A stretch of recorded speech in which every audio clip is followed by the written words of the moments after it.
Welcome, welcome, welcome. We are so glad that you are here for this event, this panel discussion, how renewal calls us to wholeness, especially during the holidays. I'm Esther, founder and visionary for Mind Myself, and just a little bit about who we are. Our goal and our mission is to cultivate unity in these times of divisiveness and polarity. I don't know if you've experienced that at all. Perhaps, maybe a little bit. And we want to create spaces where you can feel seen and heard and supported on your journey, especially you women who are late 40s, 50s, and up, when your bodies are changing and everyone may be dismissing you. We don't want to do that. We want to be available and offer solutions, practitioners, and a safe space. We have almost 100 podcasts now in our slew of podcasts, which is very exciting. Lots of blogs to listen to. In fact, some from our practitioners here that you see on the screen in front of you. Healthcare approaches described and health issues, of course. So definitely come and visit the Mind Myself website. We'd love to have you there and hear your comments too. Today, we are talking about renewal. But one of the things I want to do just before we jump into that topic is to acknowledge the land that I'm on. Now, I don't know if you've been watching the news, I don't, but in British Columbia, there is such a kerfuffle going on about the land. So what I want to do today is take a moment to just thank all the stewards across all the ages of this land that we get to live on, whose air we get to breathe, and whose water we drink. And let us also take the opportunity to be good stewards of whatever is apportioned to us in any given time. So that's my land acknowledgement for today. Whether you come to us in the hustle and bustle, or whether you come to us enjoying it, or whether you come to us saying, oh, no more. I'm just so done with holidays and all the claptrap that goes along with it. Whatever you think, whatever you're feeling, wherever you are on that spectrum, you are welcome. And we hope that you get some nuggets about renewal from whatever state you're in to whatever state you leave with. And renewal isn't just starting over. And it's not about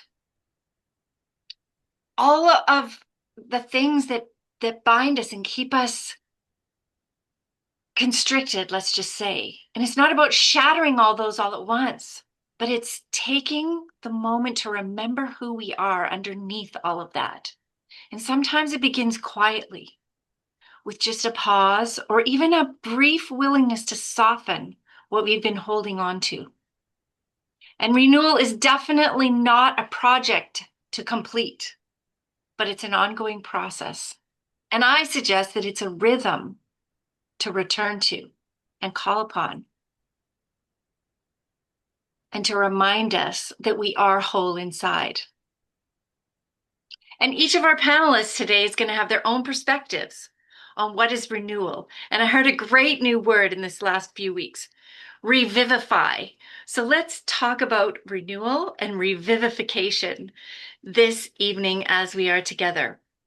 We have fantastic practitioners, as I've just said, and they are going to take a brief moment to introduce themselves.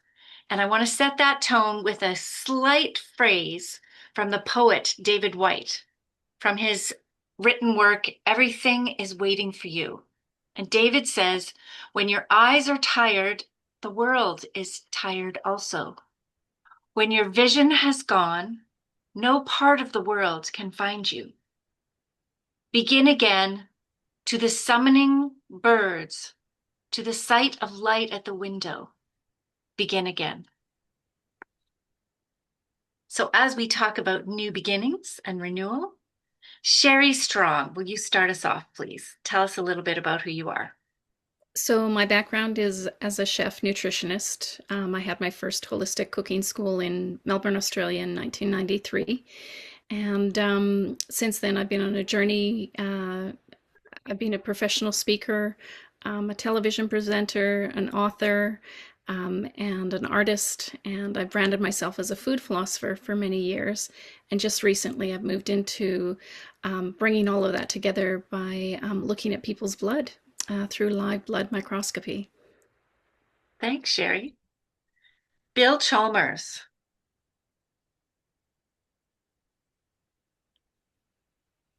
Yes, business coach going back. My first client was in 1969, so I'm on the other edge of the last half of my life, whatever that's going to look like. And I've loved the work. It's been pretty amazing. And I do something quite unique in my coaching is that I'll come alongside you, and hopefully we can show you something you might not have thought of before or visioned before. And my distinction is if we can accomplish that for you, you can then pay me out of that result. You're not paying me to hang out.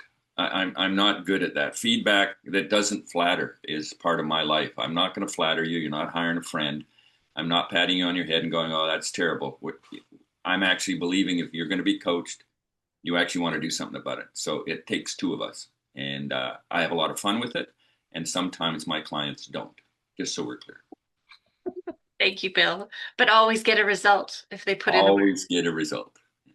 Crystal. Hi, my name is Crystal Geyer. I'm a osteopathic manual therapist and athletic therapist. I started my adventures in the health world as an athlete that injured herself often, and so I needed to find a way to kind of fix myself. Growing up in a small town that didn't have very many services at all for health. And so I moved into athletic therapy, hurt myself again, and ended up being in an insurance world for a little while, learning that the insurance industry doesn't necessarily look at the body like I do. And there was a group of people that had pain that was not explained and it couldn't be explained in the medical world. And so that's what led me to osteopathic manual therapy, just because there's a space between disease state and symptoms, and the symptoms that have no diagnosis are in no man's land, and no one know what to do with them from a medical and insurance perspective. And so I needed to find out more. So that took me to osteopathic manual therapy and to really start to understand the body, how it functions and how it works, and that the health really does reside in within us, and how powerful we really are. And so tapping into that and helping people understand their own inner position and what's happening to help them guide their own health. Amazing. Your own inner physician. Yep. Hopefully, we'll talk more about that today. I think we're all on that page. Maddie, tell us a little bit about you, please. Hello, everyone. I'm Matty Hollingsworth with SoulVibeInsights.com. I I'm a catalyst for change in this world. I know that's why I came to support others. The most fun I have is researching soul energy. So with a client's free will and choice to hire me, I go into the Akashic records and compile extremely detailed 40 to 50 page emailed reports, and then meet with them for about 90 minutes afterwards and cover the innate strengths and gifts, the challenges, the life lessons, the whys we came, the energy we have to utilize. Um, it is extremely fun for me to help somebody connect to that greater I am sense that we come here with spiritual amnesia and we forget. To help somebody reconnect to that like awesome power within is, I mean, it's uplifting. I'm tingling just saying it out loud. That's what I do as a passion and for work. It's really cool. I'm a Reiki master. I've been into energy work for 21 years now, and I do spiritual regressions and connect people to things in the past that they've gone through. Quite often, it is usually what's going on in their life they'll come for, and whether they know it or not, we connect to the pattern where it began, either in the ancestral line or in a past life. And then you can bring that into the awareness and start to do something about it. Start to realize that this thing, this pattern that you thought had power over you is really just you. It's really just something you've been carrying. So what do you want to do about it then, you know? My work's a lot of fun. It's pretty cool. So that's a little about me. Thank you, Maddie. David, bring us home. Um, I wear many hats, but I look at it as in a very integrated way. So a functional genomics and nutrition coach. I'm a chef. I'm an herbalist. I'm also certified in fermentation through Harvard. So I have that kind of physical body side of what I do. And then I have the mind, where I help heal people through theta brainwave states. So that's theta healing, where I also incorporate energy work as well. On top of that, I'm intuitive and do psychic readings as well. And so when I end up working with people, I end up helping them on this body, mind, spirit level, which is very kind of multifaceted. We're layering it. You know, how's the body doing? How's the mind doing? How's the emotions doing? How's your soul doing? How about your ancestor and your ancestral line? It's all kind of multi-layered because we are multi-dimensional, multi-layered beings. And so we can't look at things through one lens. And so we have to go at all the little angles. Thank you. What a powerful, powerful group of individuals we have here speaking about so many layers and levels. And what better to see this conversation about renewal than these powerful people in front of us here. Awesome. David, well, let's just start with you. And a question I'd love for you to start with. You bridge the clinical and the intuitive. And I Mhm. know that you have talked about surviving cancer not once, but twice. Yeah. What has it taught you about the body's capacity for self-repair and renewal when given the right support? Yeah. Well, the first time I had cancer, I was 14. And at the time, my parents put me through traditional healthcare, which was chemotherapy. My body suffered for 5 years as a result of that. I didn't hardly have an adolescence. And I had to reclaim my life. I was miserable. I weighed like 125 pounds. I couldn't keep food down. And so that really put me in the path of understanding food as medicine and herbalism and really keep treating my body as a vessel that needs proper fuel to survive. And so I basically began a process that took me about 10 years to regenerate my body and to renew it, taking care of it through eating fermented foods, foods that were low in inflammation, foods that would give me the proper molecules that would nourish my body and my mind. And over the course of time, and also my hormones were really out of whack as well. I began to see significant changes in how I felt, my mental clarity, my body weight returned, my hormones got regulated. So that's on that front. But then when it comes to the mind and it comes to the spirit, I had cancer the second time when I was 30, and I had cancer that was completely unrelated to the first cancer, a different type of cancer. It was liver cancer, and the doctor said it was most likely there because of the chemo I went through when I was 14. And it was very interesting that the very thing that they claim to heal is the very thing that actually made me have cancer the second time. And so that time, though, being 30, I was already taking care of my body, right? But what happened was I had this inner sense and knowing that the cancer was not mine to have. And I literally spoke to my body and asked Divine Creator to come in and help me. And literally, it was healed. Mayo Clinic said you had cancer. The biopsy showed it was cancerous, and then did another biopsy. They did a surgery to remove the half of my liver, and they said we don't know what happened, but it was supernaturally you don't have cancer. And it's a proven record. And I can say that literally it was a combination of conviction and mindset and speaking to my body and saying, I will not accept this, and coming into alignment. And also understanding that Divine Creator has made us with the ability to create and manifest our outcomes. And if we can tap into that, we can change our future, and we can speak to our future to be good. What a powerful way to begin on that. I'm sure we're going to be hearing more about that and manifesting from our internal resources. Thank you, David. Sherry, you teach that food is information for the body along the lines of what David was just talking about. What does or could renewal taste like or look like in our daily relationship with food? Well, I think our relationship with food has never been more confusing. in the world that we're living in now. I mean, we're literally drowning in information. So while food has information within it, it's coded within it, there's like hundreds of thousands of bits of information in living food. The fascinating thing is that if you look at any traditional long living culture that had that kind of peace and equanimity that I think we're all seeking around food, they didn't have to know what was in food. They didn't have to keep track of daily recommended intakes.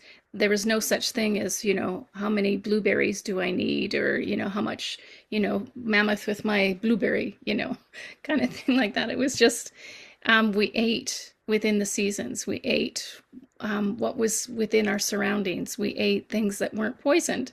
We learned very quickly what was poisonous to humans and what wasn't.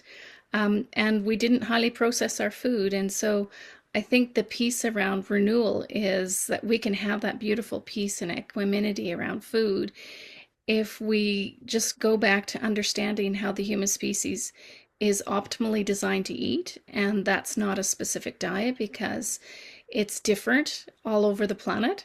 That we are designed as a species to thrive and live no matter what the environment we're in. We're incredibly variable and adaptive. And so if we just work with what we have and understand that there's a beautiful concept about enough. And if we stop trying to make things complicated, how many Christmas dinners would be so much more enjoyable if we just had a few beautifully prepared dishes, with really good quality food in season, as much as you can. Certainly not in the Great White North where I am. It would be very limited. But that less is more, and that renewal can happen just through the act of being present to what we do have and being grateful for what we do have, rather than this cult of more. Thank you, Sherry. And I want to make a brief suggestion. If you have things that occur to you while somebody is speaking, please put questions or comments or thoughts or reflections in the chat. We'll be able to get to one or two of those by the end, but maybe some of the practitioners might have answers for you along the way too. So feel free to engage in the chat. Thank you, Sherry. Crystal, I'm going to move to you. Many people seek renewal when they feel stuck, physically or emotionally. What patterns do you see in the body that mirror that feeling, and how can they renew or shift?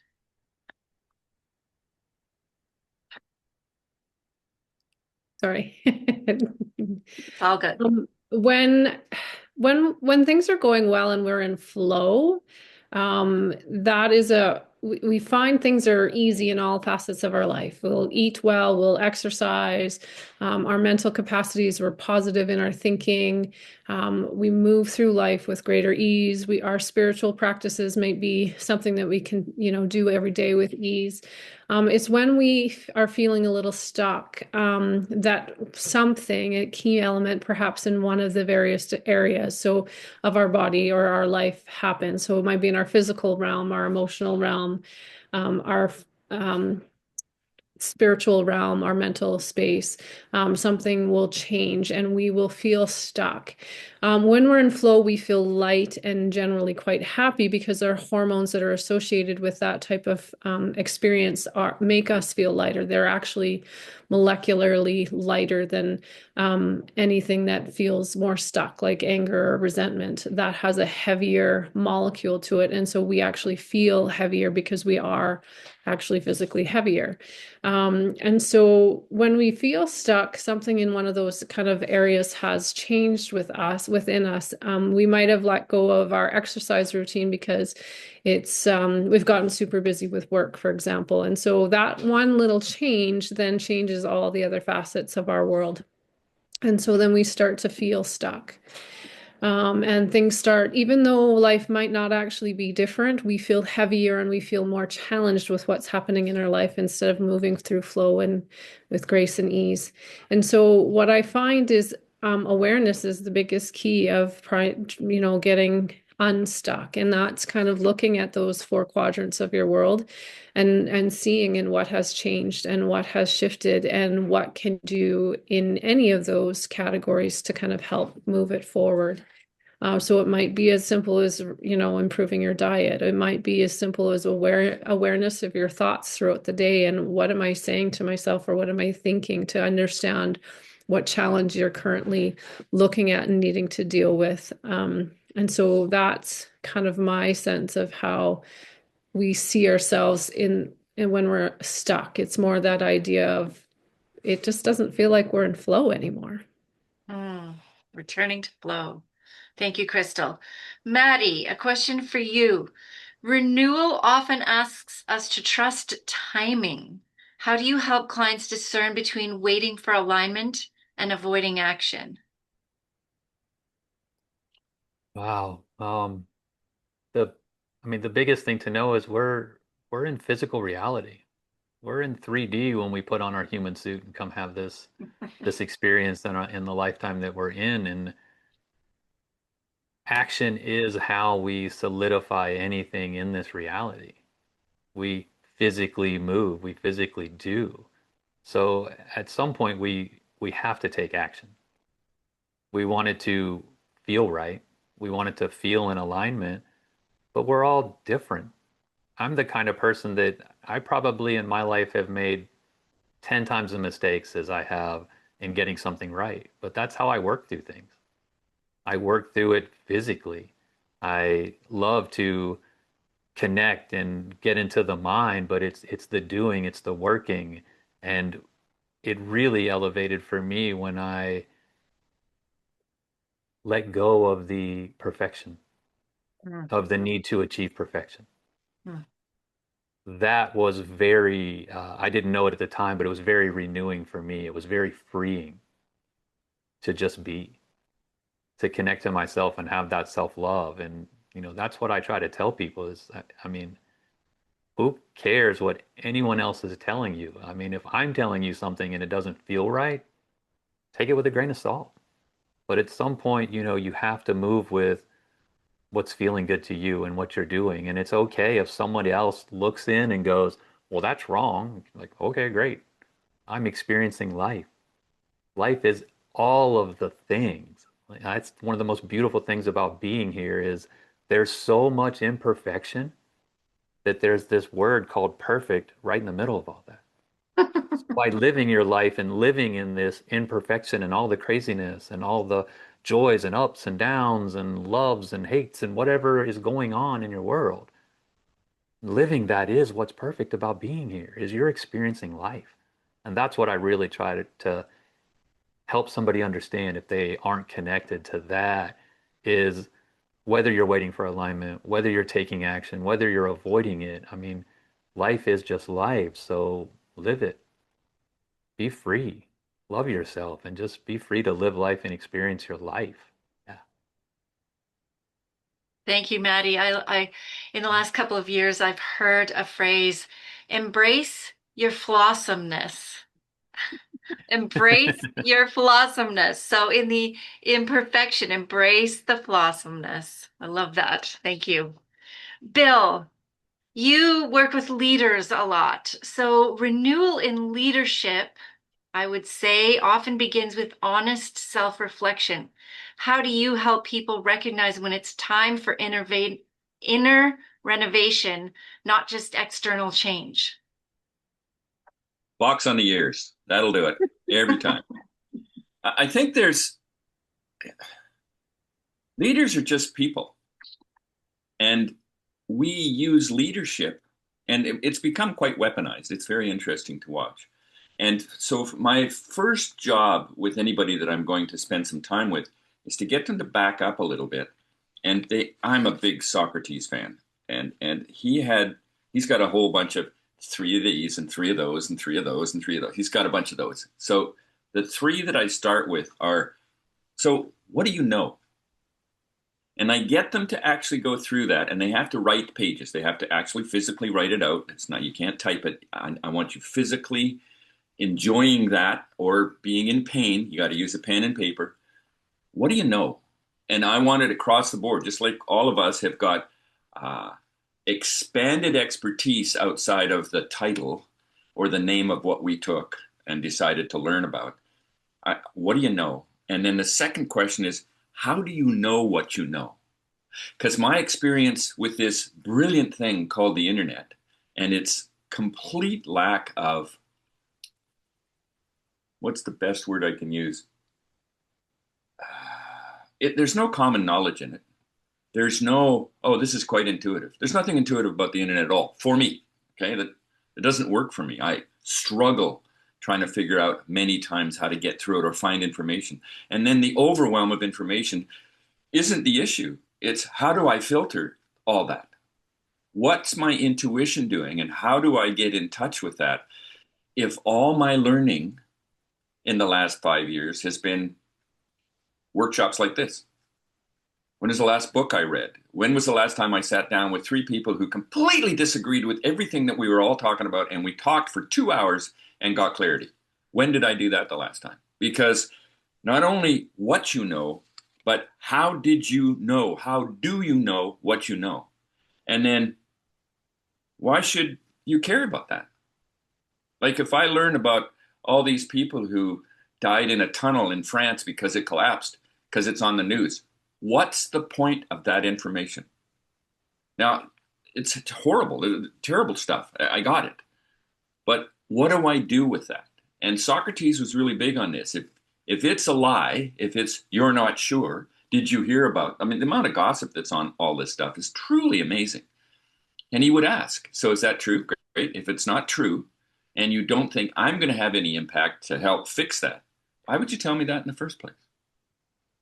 And I remember way back, and this is the Jim Rohn thing, and he would have this conversation, which was always hilarious. And that's that if somebody comes up to you and says, hey, can you keep a secret? You should look them straight in the eye, close in a little bit and go, yeah, can you? And let it be. Because you don't want to hear this stuff. There's so much information out there and there's so many ways of being around it. But you do not have to know it all. I mean, the brilliant thing about what we're doing here today, I don't have to know anything about what all of you have an expertise at. All I have to do is sit back and listen. And I can find other information, which you, by the way, will help me. Here's a place to look this up. Here's a place to look this up. And none of you are doing this so that you can start a cult and have a bunch of people worship you. You're not interested in that.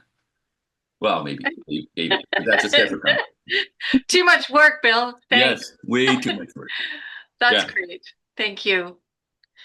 Sherry, I'd like to switch gears a tiny bit here, but you talk about, oh, there's Siri again. It reads your name as shit. It's very, anyway, as a certified live blood microscopist, what are you seeing showing up in people's blood?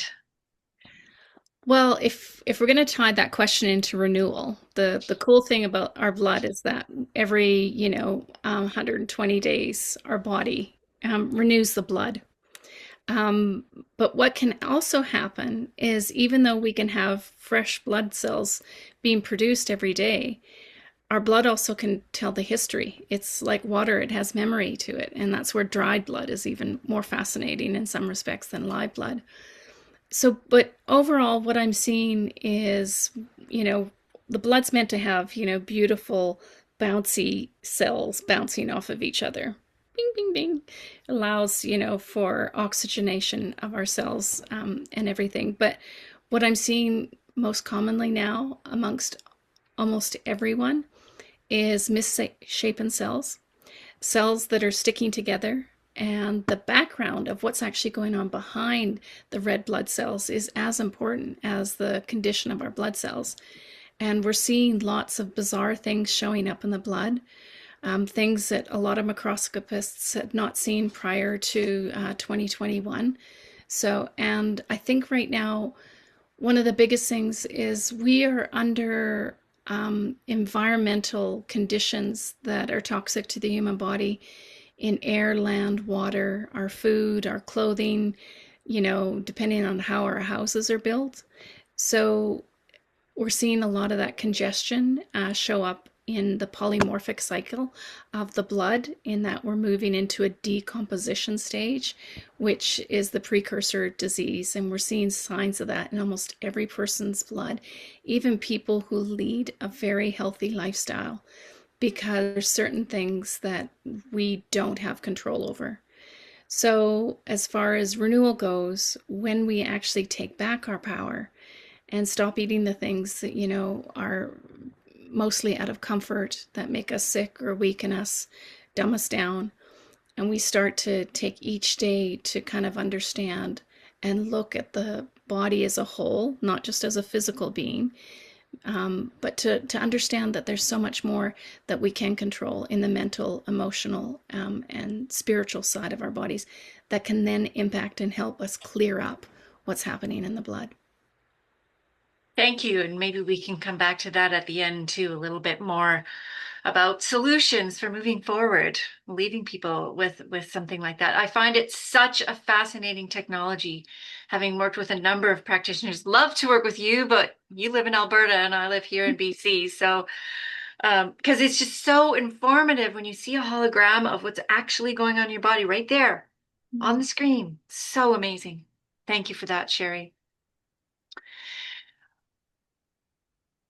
David, from your experience with theta healing and somatic work, how do subconscious patterns limit renewal? And what can help us unlock those deeper levels of restoration? So most people, actually all people, I should say, usually do things cyclically. So trauma happens usually in childhood. We inevitably all have, even if we had the best of parents, we have experiences as children that lend themselves towards trauma, and we can't define trauma as being trauma the same for everyone. Trauma is trauma for for whom trauma is traumatic for, rather. Okay. So when we understand that all human beings experience trauma from the moment of birth, actually. And so we end up with these cycles. Now, these cycles, typically what I call it is a vicious cycle of shame, fear, and control.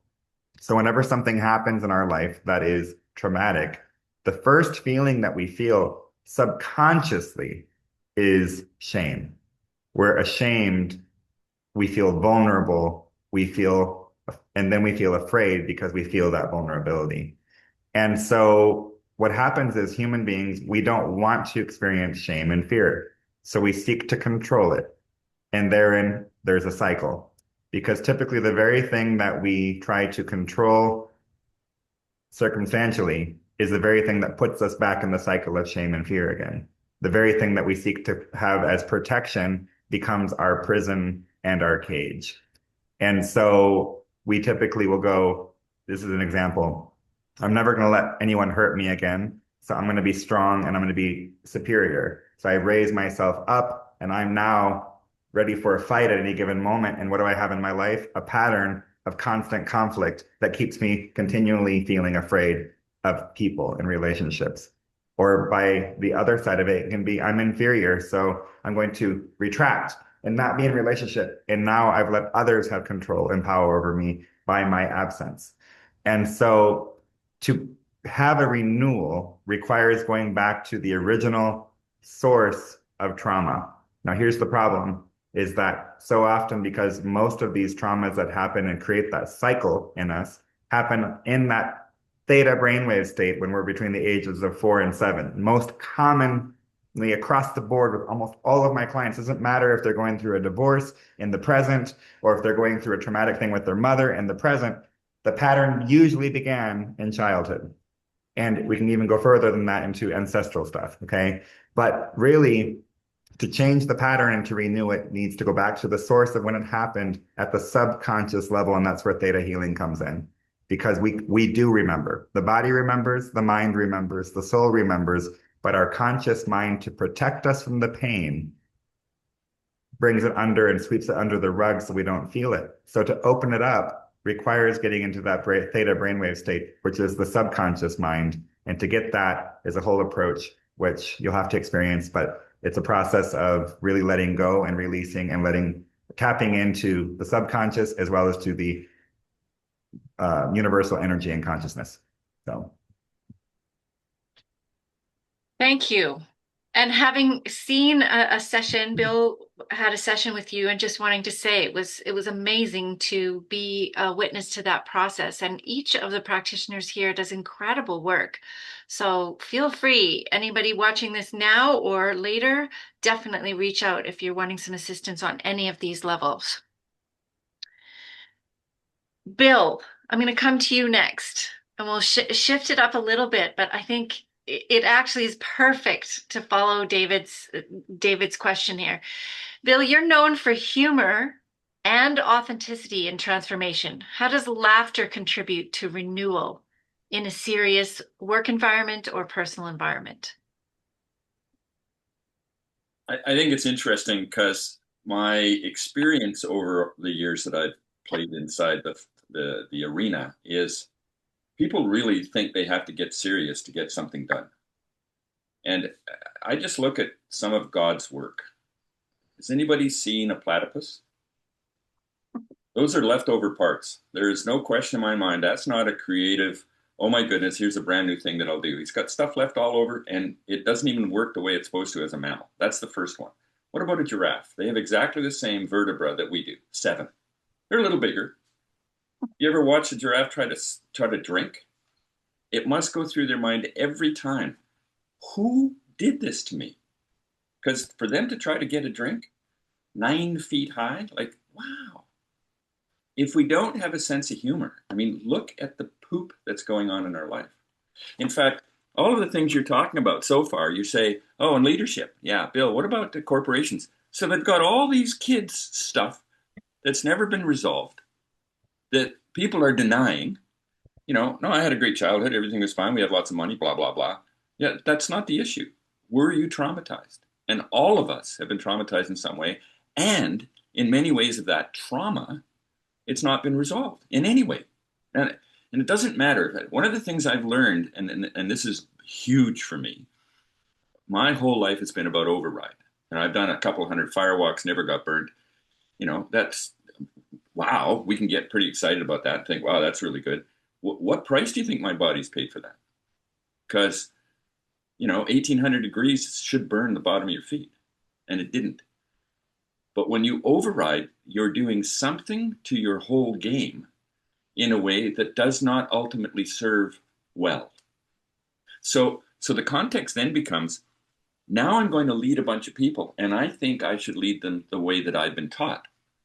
And that's how you get the Hannibal Lecters of the world, and you get a bunch of other leaders that are doing terrible things, and they get results. You know, I love biographies, and so reading Stephen Jobs, he kicked out of his company $16 million of prototypes because he didn't like how they looked. Well, but hang on, what if they worked? Well, it didn't matter. That wasn't his criteria. Henry Ford was told, you know, he said, you have these little places where we get together and we have a bunch of people and we try to figure out what we're going to do next. He said, if I'd have held a committee to trying to figure out what to do next with a car, they'd have just wanted more horses. He changed the game. Stephen Jobs changed the game. And we don't have to like it. We don't have to endorse their stuff. But the only way you can change the game is to give up the game that you're doing.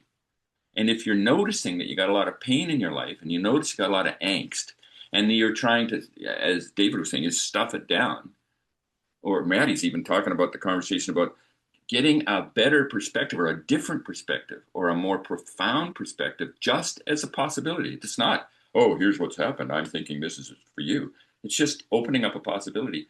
Just that can change the game. And my experience around most people in their corporations, and I don't care whether there are 2 people in the game, 1 person in the game, or 50,000 people, man, are we constipated when it comes to how we think it should work out. We are very attached to our intentions. And Wayne Dyer talked about, don't be attached to an outcome. Don't be attached to an outcome. Notice, hey, what does this look like? How might this be? And then you change your game. And I can give you a really fun example. Esther and I used to live, we're partners, and we lived in a house with a bunch of people. Big house, acre. Lot of shoveling. Okay, when it snowed, I mean, there's enormous parking thing for all the cars that were there, etc. So I got used to shoveling an acre and a beautiful property. And then we moved, big changes. Don't need to go into the circumstance of that. Big changes. She and I moved into the house we're in now, just her and me. And we're in a place in, I don't even know the name of this place. It's in Surrey. And it's beautiful, lovely little home, very much smaller. We had an 8,000 square foot house. Now this is under 2,000. So it's kind of cool. It's easier to take care of. And I went out to shovel the walk the first winter.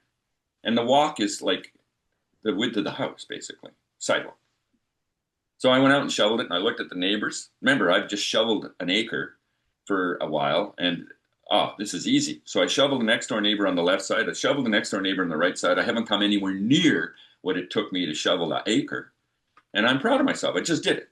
No, I didn't negotiate with anybody. And I just let it be. Brand new person in the neighborhood, don't know the neighbors. Next snowfall, my walk is shoveled. And I got people on both sides. We're shoveling each other's walks. We haven't gone to coffee. We haven't had tea. We haven't had a meal. We're just shoveling each other's walks. And it's so sweet. And it's so different than the people across the street. They're shoveling to their edge. And I'm not going to do my shovel 1 inch more. No, that's your snow. That's not mine. So I'm like, wow, that's a tough way to live. Because when we just let go and surrender in whatever it is, if we just surrender and notice, we can't just surrender and who cares? I want you to notice, pay attention. Because when you start to pay attention, all of a sudden the game changes. And that's what I believe we're called to. It is the only way that we can change the trajectory of our lives. We've got to pay attention to it. And then we got to wake up and go, is that my responsibility? Which is a Thank you, whole Bill. accountability thing. So, Thank you, Bill. yeah. Maddie, renewal is deeply intertwined with remembering who we are. Been talking a lot about that. How does accessing the Akashic records help people reclaim forgotten aspects of themselves? And maybe explain a little bit about what Akashic records are.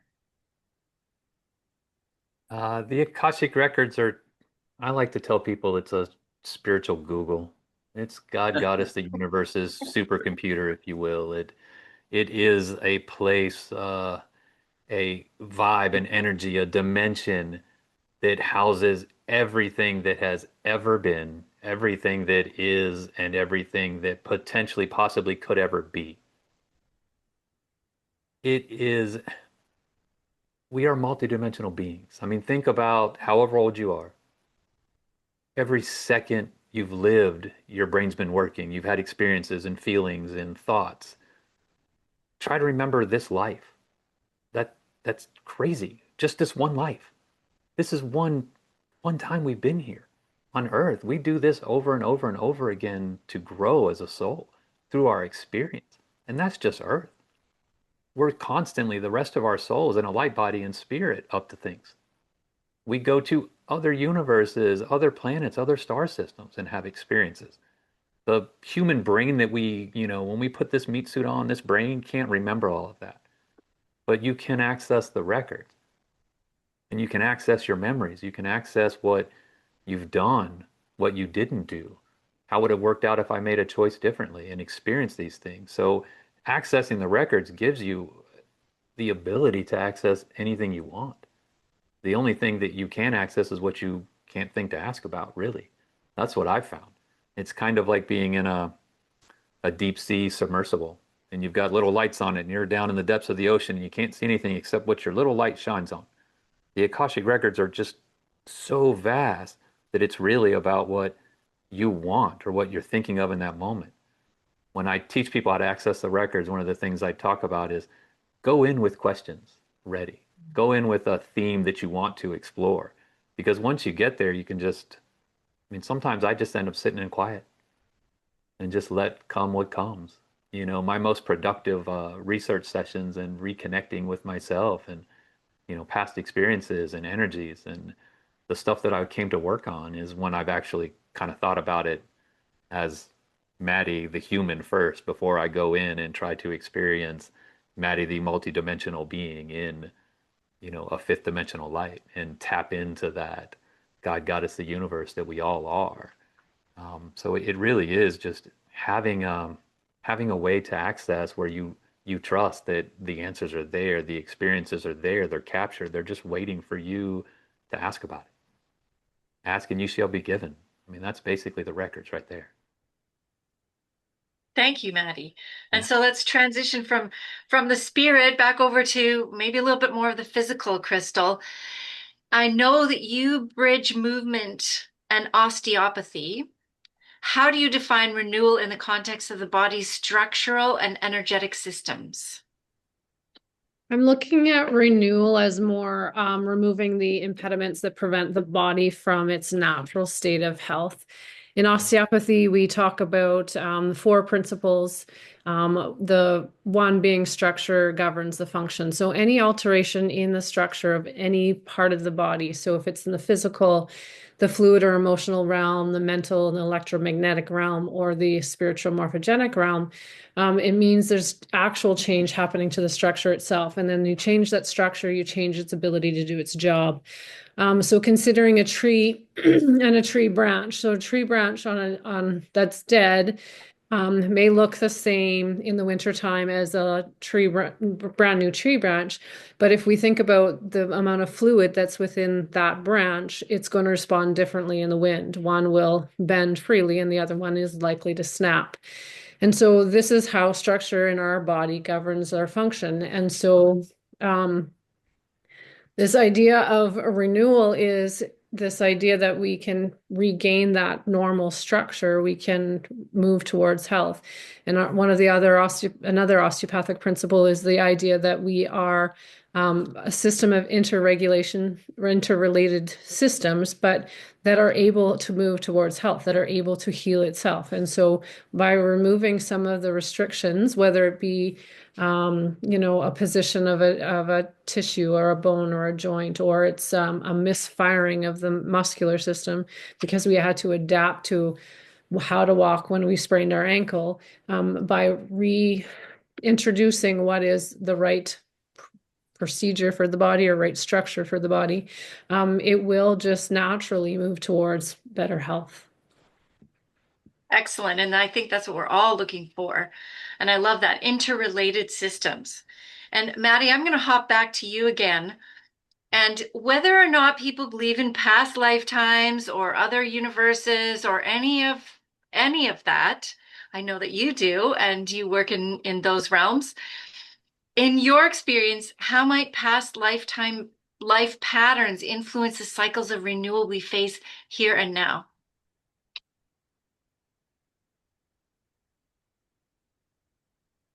More than anything, I would say they can be an impediment to it because sometimes we are bound to repeat what we're not aware of in our soul's quest for learning. That's the underpinning of why we all come, is to experience life in a separation, in not remembering that our greater I am is the same as everyone's greater I am, is the same as God, Goddess, the universe. We all come from the one source. No matter when we differentiated and became a unique soul, living our own lives, we've had experiences, and often in Earth, these experiences that stay with us are usually tend to be traumatic, tend to be hard to handle, tend to get denied, tend to be pushed down. And we're not growing, we're not learning if we can't move through things. And these are the things that, in an energetic sense, they stay with us. And then when we come back, we still have this pattern, these energies within us. Sometimes they can be generational, they can come from ancestors, but even in those cases, there's a reason your soul chose your ancestral line. It gave you the best opportunity to grow and learn from what you needed, even if the energy is coming from your ancestors through the DNA and not necessarily a part of your soul's energy. We do make these choices of who's going to raise us, how we're going to be conditioned, through our childhood, the potential possibilities that we might endure, the traumas, the joys, the friendships, the loves, all this stuff. I mean, these are possibilities before we come. But really it's the holding back. So by experiencing your past life, understanding something that's still present in your life now, it was so important that your soul made sure that you brought this energy with you into this lifetime. And I think that's the key to find renewal, is to remember, is to understand the pattern. And then as the creator of your own life, break the pattern. Do something, change something. Realize that this energy doesn't have to have a control over you. It's been there, and you can take that power back. But you need the awareness. Quite often that, it needs to start with the awareness. And then you just adjust your life. Love yourself. Accept that these things have happened, and do your best to not just move on, but to heal, to embrace that they've happened and to make peace with it and love yourself anyway. And then move forward. And I think that's where the renewal comes from. But I think at first it can be kind of an inhibitor to renewal until we can gain that awareness of what we brought forth with us again to be healed, to be learned from, to be grown from. I so appreciate that. And even if someone resists the notion of past lives, whatever, if we take those same messages and say, okay, let's break the patterns here and now, let's get awareness of them, and then let's do our part to shift. So I so appreciate that. Sherry, let's come back to food around this conversation. You've said that eating in harmony with how the human species was designed to eat is essential. What does that ancestral wisdom reveal about cycles of renewal? We've made things very confusing in the present world we're living in. Traditionally, food was hard to come by, but it was pretty simple: seasonal, local, organic, and whole. The acronym is SLOW, right? And it was almost impossible to not eat that way. We live in a system now where most people can't tell you what is grown in what season. There's lots of people who think that blueberries are available 365 days a year around the planet. And naturally, that's impossible. But the way we have our system set up, this very complex system set up, it is possible, but the quality of those blueberries are going to be very different to something that has a once a year growing cycle. So our modern world, unlike the natural world, things are very complex, but they're super easy to obtain. So we literally can phone up on our phone, not even leave, our kitchen or a bedroom, and order 365 days of food with a push of a button. No effort is required. And what happens in that is that we're completely disconnected from the natural cycles of when food is grown, where food is grown, whether you're in that area, whether you're of that area, will determine its usefulness for that period of time and ongoing. And then, of course, we get into much more complex things. But the whole natural world is based on systems of renewal. And when we cross the boundaries of nature, something's got to give. So when we go against these natural renewal cycles, we end up with something that is less integrous from a pure, pleasure point of view, less color, flavors, aroma compounds that actually nourish us and satiate us. So now we have so much food from all over the place of all different qualities. It's confusing the body, and we're disconnected from the renewal cycles within our body, what our body truly, truly feels like, and not from a point of addiction. I had a client one time tell me, she said, I knew what I wanted. I was listening to my body, and I had a Coke and a Mars bar for breakfast. It's like, that's you're listening to your addiction cycles. the messages from your body seeking, what it needs to survive and thrive are far more subtle by and large. And so the complex world, which is easy to get food, has confused us. And our job, the name of my book was called Return to Food, How Going Back is the Way Forward, right? And our job is to not make it so complicated and just go back to understanding that it is much more simple, but it does require effort. Yes, this whole renewal requires effort. The whole topic, everything that we're talking about. And I love your acronym SLOW. I'm going to say it out loud here again. SLOW, seasonal, local, organic, whole food. Bedrock of everything. Thank you. Crystal, I'm going to come back to you. And I'd like to address the topic of pain because it's so prevalent in our world today. How might people reimagine pain not as an enemy, but as a messenger guiding them toward renewal? Pain is kind of an interesting thing. First, when we hurt ourselves, it is an amazing thing to say, hey, you've hurt yourself. You may have to stop moving so that you don't hurt yourself further. Or to, as pain goes on or time goes on, it's sometimes just an indicator that, we're moving through a healing cycle.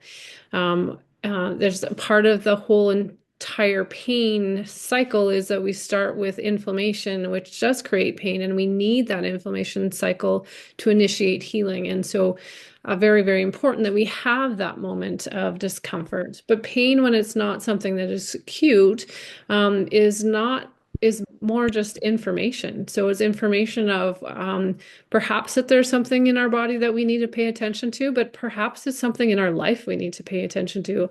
I've had people in my clinic that have come to see me and I work with their body and what's happening, but the end result is that they feel better for a little bit and then the pain comes back, and it's because they've got pain because their spouse is cheating on them, or they need to have a divorce, or they're in a job that is not serving them. And so pain is information, and our body only has so many ways of communicating with us. And pain just happens to be one of those ways.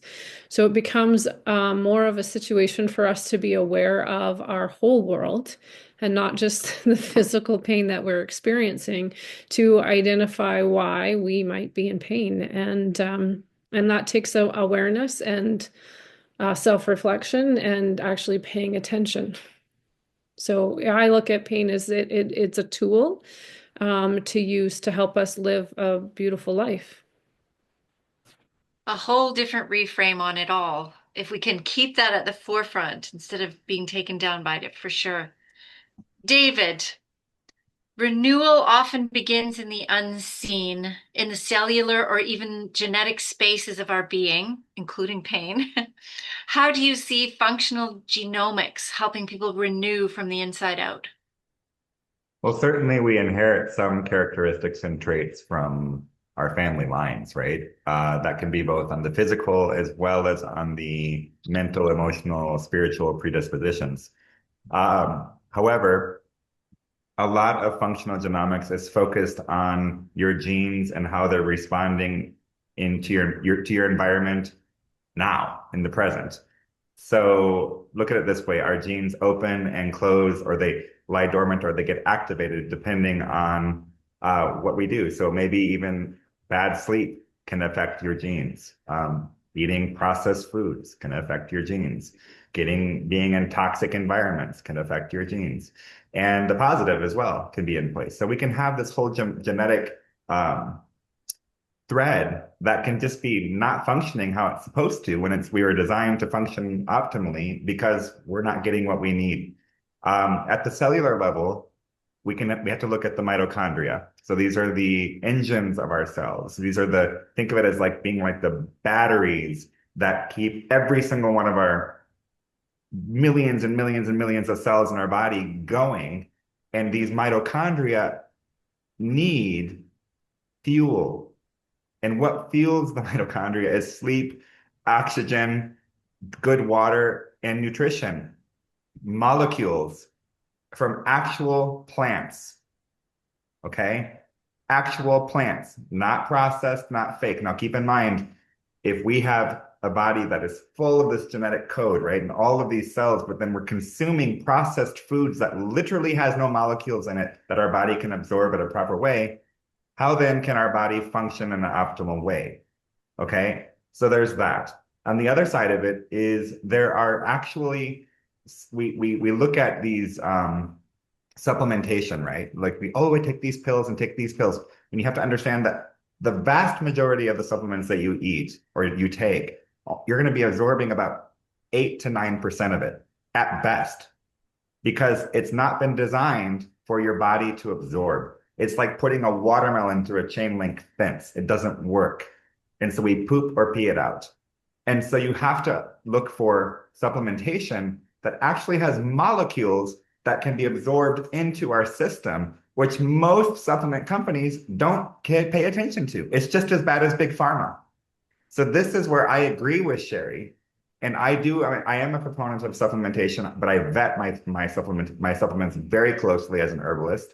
But my best thing that I can tell people is food is medicine, but the proper food is medicine. I agree with Sherry on the whole slow component, which I'm going to borrow because that was really good. But you have to understand that for generations and millennia, the way of life was that food was medicine. There was no such thing as processed foods or foods wrapped in plastics or fake foods. Food, you ate the entire animal, and so you were naturally getting your hormones in balance because you were eating the offal, which had all of the hormonal things. A lot of the supplements you take for hormonal balance actually come from animal parts that have hormones in them, okay? And then the herbs were medicine. Most of the herbs and plants we eat are completely neutered and completely devoid of actual good qualities. So find organic farms that are local near you, that understand food and that aren't doing mass monocultural production, and practice permaculture, in my opinion, is the best route, and that are going to be able to be harvesting according to the seasons. All of these things are really important, and prepare for the winter by preserving your own food through fermentation. And man, I'll tell you what, 80% of your immune system is the gut. The vast majority of your mental health is the gut.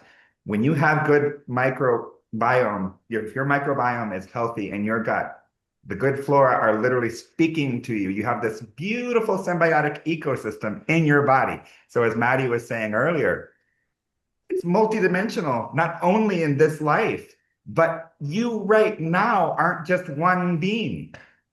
You are a conglomerate of all these little life forces that are inside of you, all telling you and communicating and working together.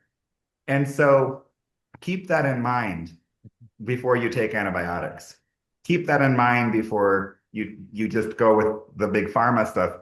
Understand that your body can heal itself if you give it what the body is nourished. It's like sticking the right plug-in into the right outlet.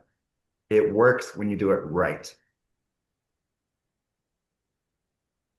So speaking my language, David, woohoo!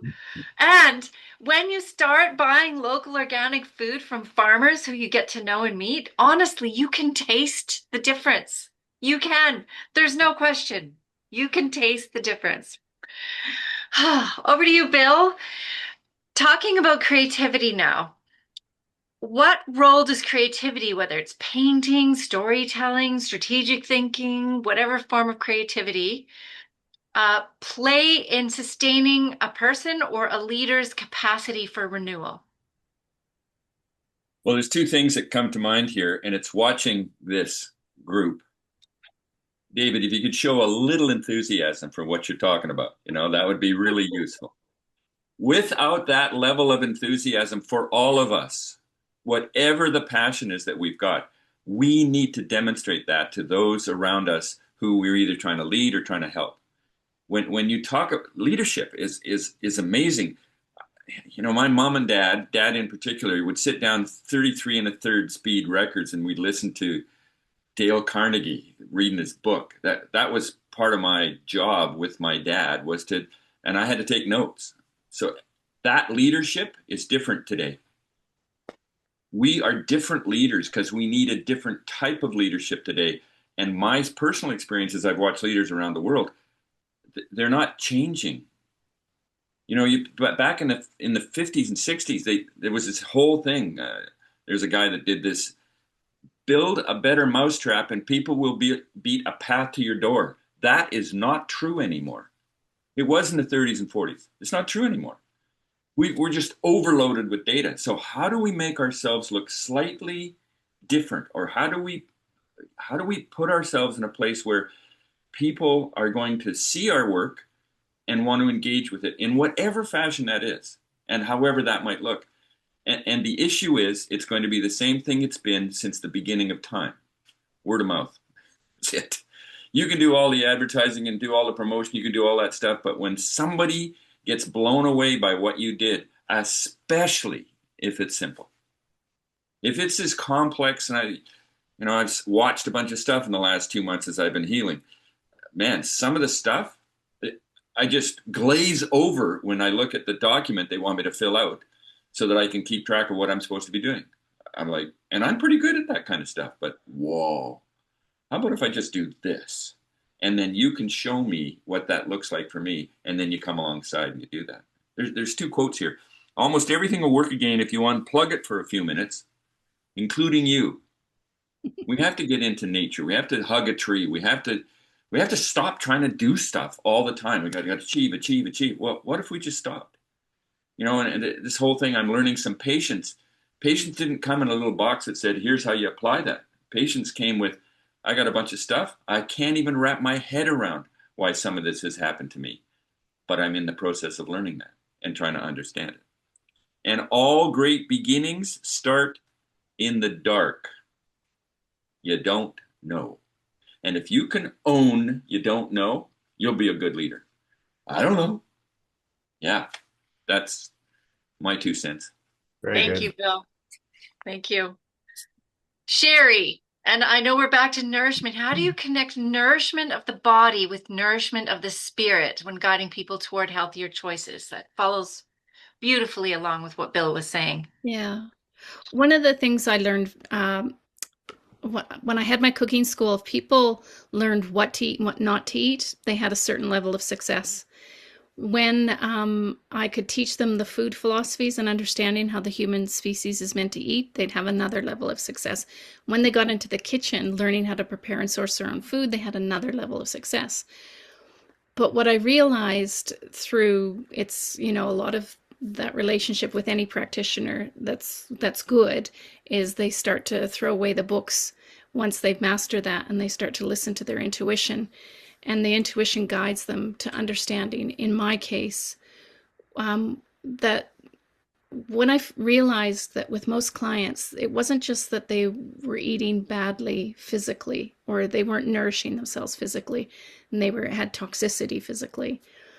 So I was teaching them to stop poisoning them, start nourishing themselves. But then I realized if I got them to start working on that mentally, emotionally, and spiritually, so stop the toxic input mentally, emotionally, spiritually, and start nourishing mentally, emotionally, and spiritually, that making those changes in the physical around their food became so much easier.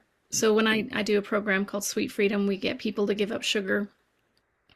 And we don't actually even get them to give up sugar, stop eating sugar until week 5, because we get them ready mentally, emotionally, and spiritually. We get their physical environment ready.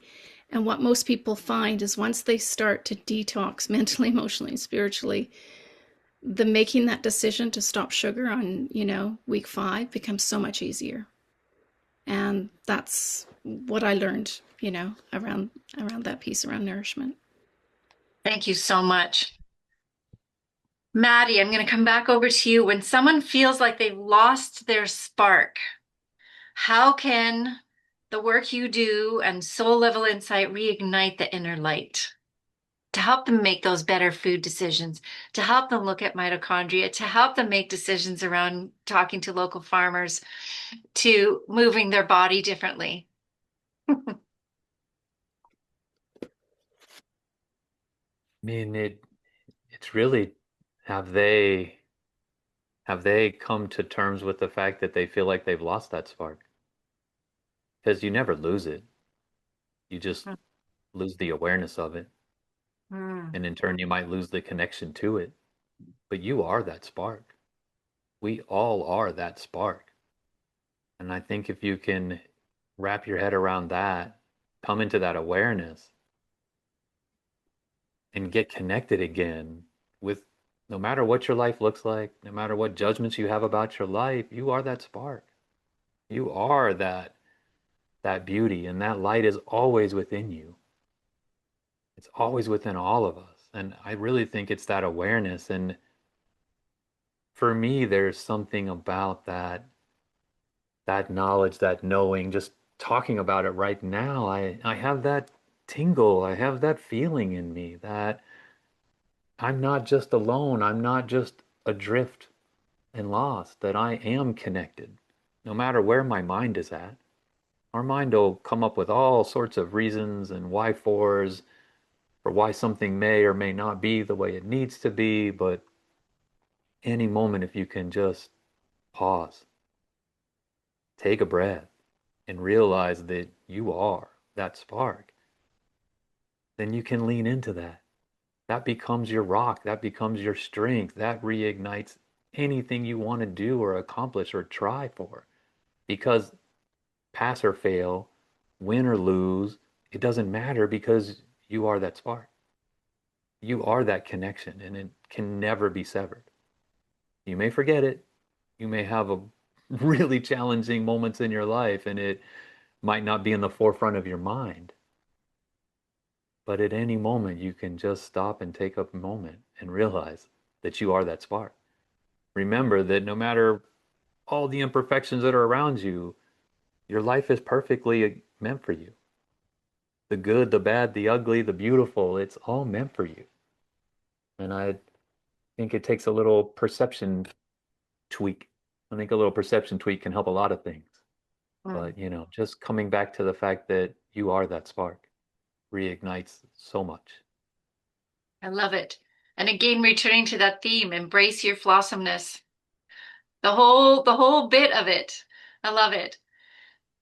And whether somebody is experiencing a deep traumatic illness right now, whether your energy is low, whether you're in this season of hustle and bustle and everyone's hustling and bustling around you and you're not, and you're going, I hate this season because I'm alone, or you're dealing with pain or whatever.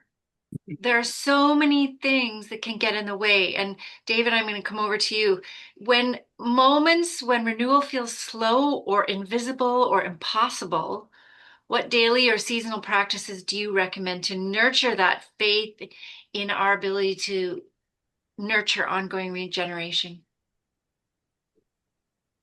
Be compassionate with yourself, Mm. number one. We are way too hard on ourselves, and we've been conditioned to be hard on ourselves. That has been passed on by generations of parents who I think mean well, but have their own wounding. Religion, uh, politics, education, the system as a whole makes us very, very, very small. And it tends to tell us that we don't have options. And it tends to tell don't have options or have too many options. So we end up in overload. So essentially, we are just in overwhelm on a constant basis, and we feel like we're failing.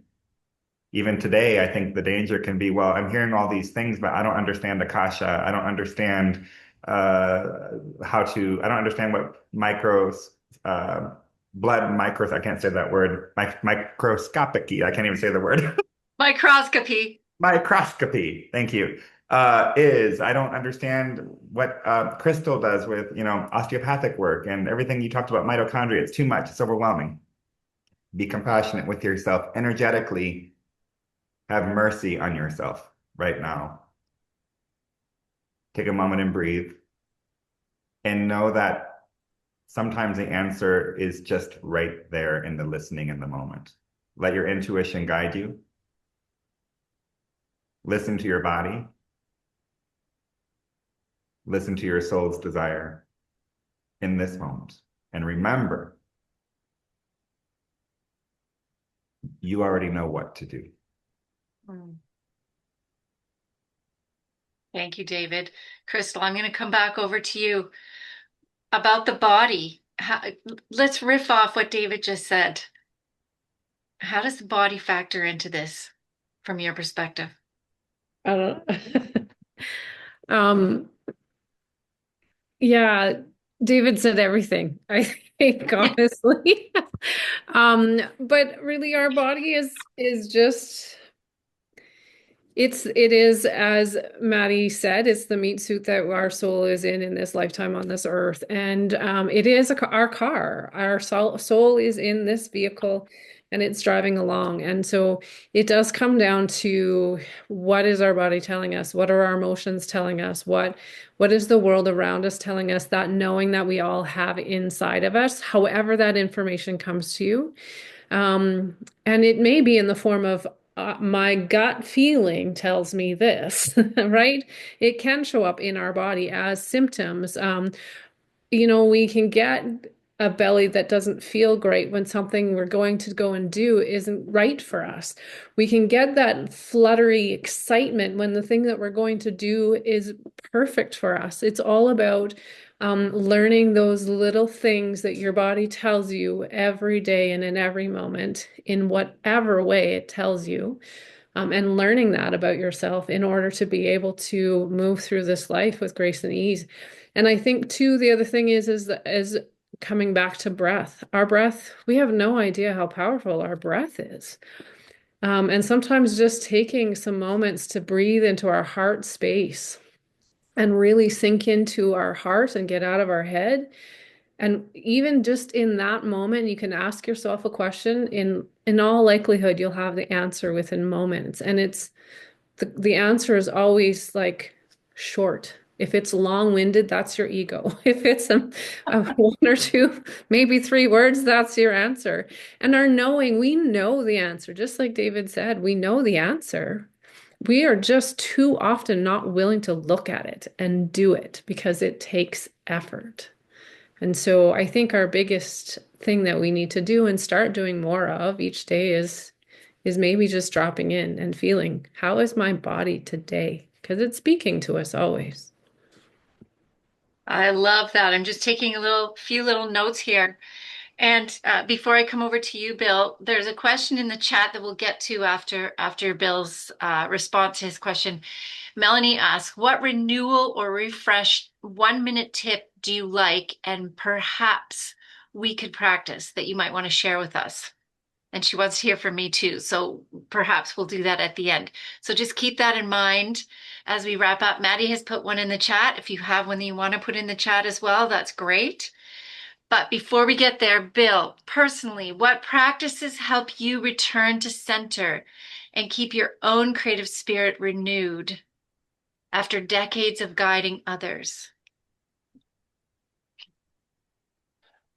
It isn't one thing, but it is a concept. And it goes to what Maddie said with regards to his box breathing. I worked with Gay Hendricks many years ago and learned, I don't know, 20 different ways to breathe. I had no idea there were 20 different ways to breathe. Now I've discovered there's probably 220 different ways to breathe, but doing different breath, just changing my focus on my breath, as simple as that.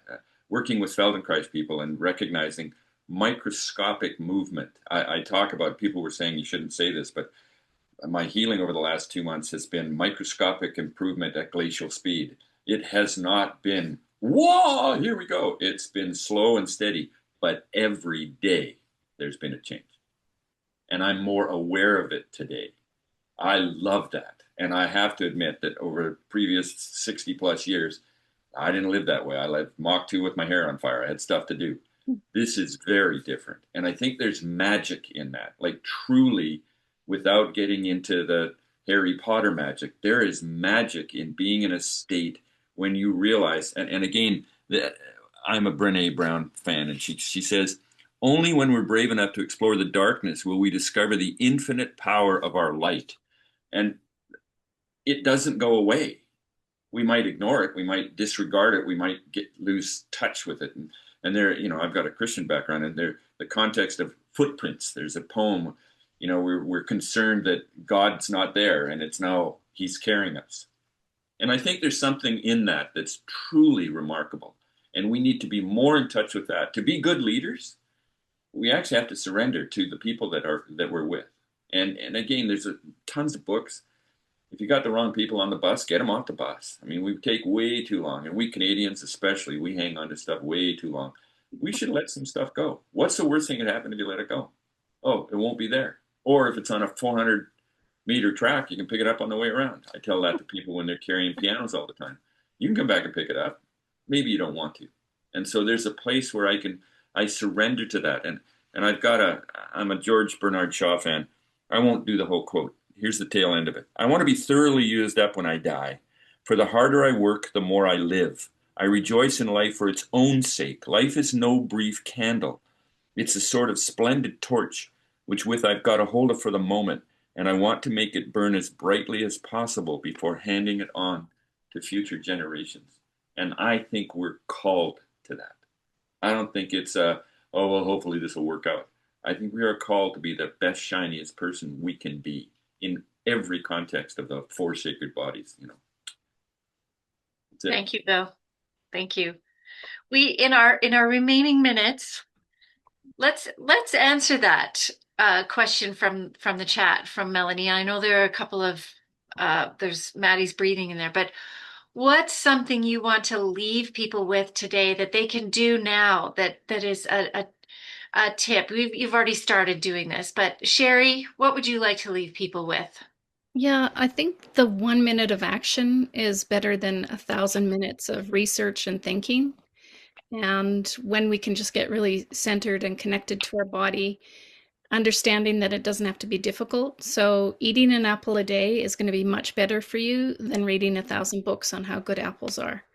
And yeah, it doesn't have to be. The simpler you can make things, the better your life is going to be. Thank you, Sherry. Crystal. I think one of the things that we need to remember is that we are infinite beings of life, of light, and we are our own authority. We get to choose what's right for us and what's wrong for us. Just because your doctor has prescribed you something or suggested something, if it doesn't resonate with you, find something different. The power resides within us to heal, and we are so much more powerful than we think we are. If we could just use our imagination more, I think we would be able to heal the world. I love that. And that's the whole goal of Mind Myself, which is helping people everywhere become their own best health advocate because you know you best. Yes, we need help. Yes, we need information. And yes, we need to take action, but we have to advocate for ourselves. Thank you, Crystal. Maddie. I something I haven't said yet, but I was completely profound in my life when I discovered this was the simple get out of your head and get into your heart.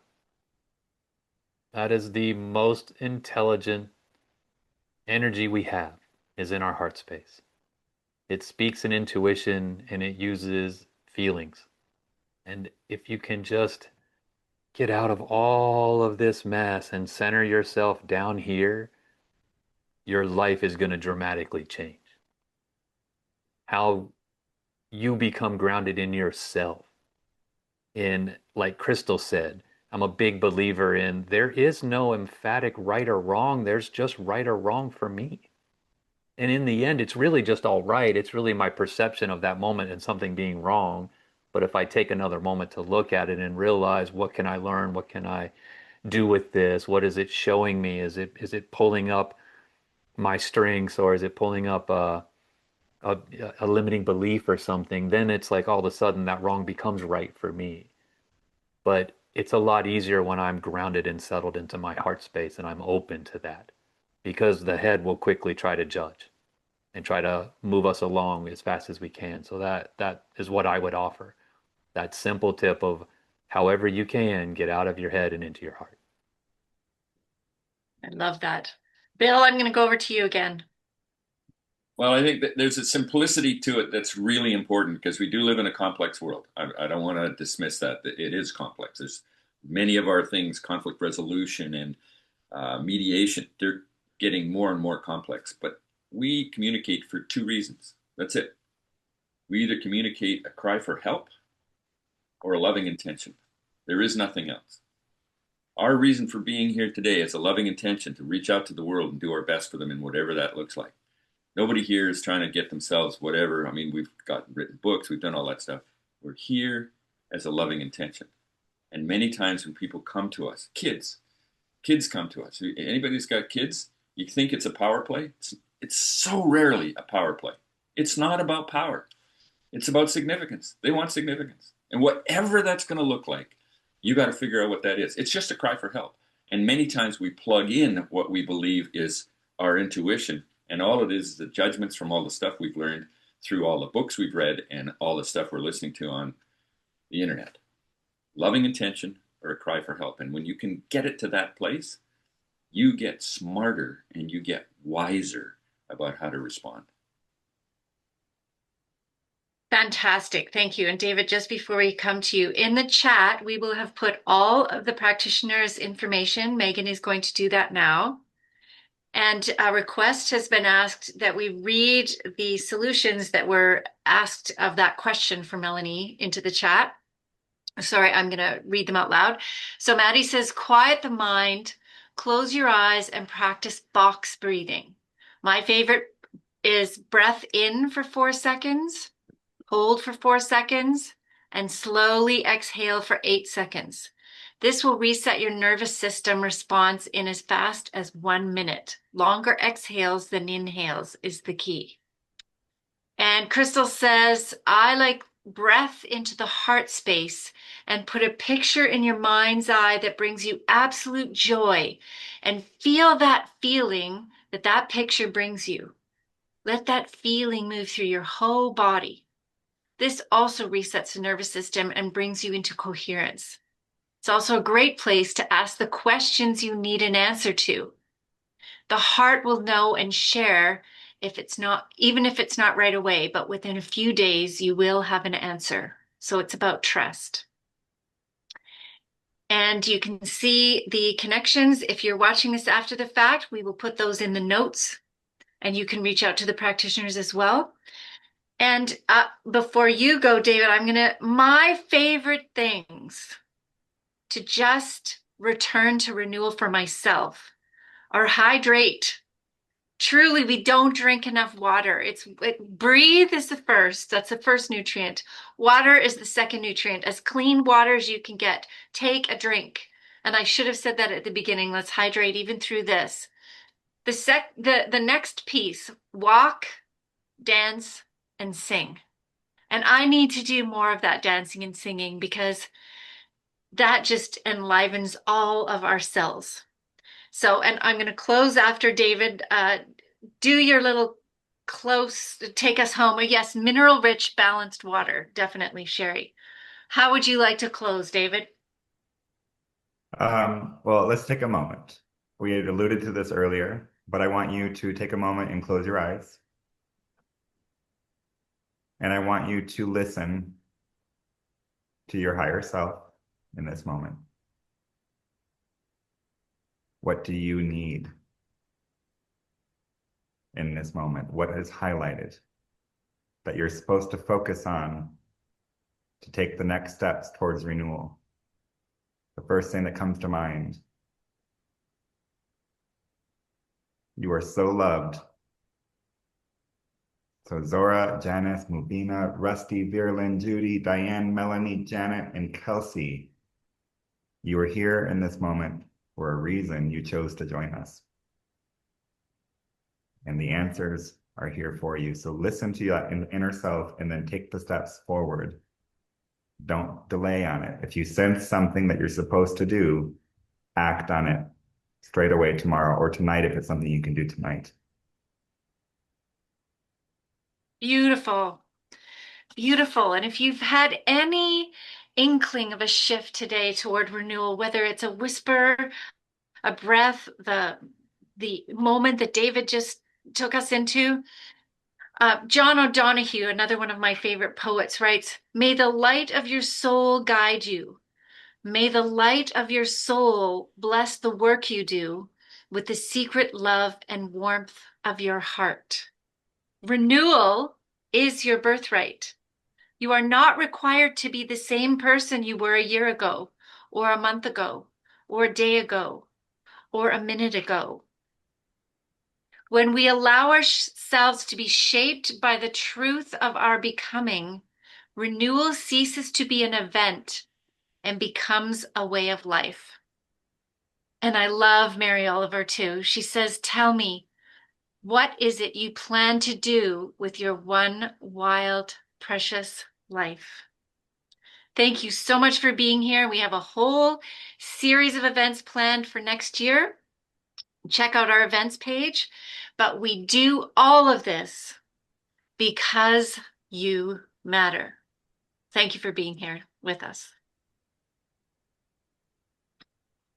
And thank you to all the practitioners. It was just such a beautiful discussion.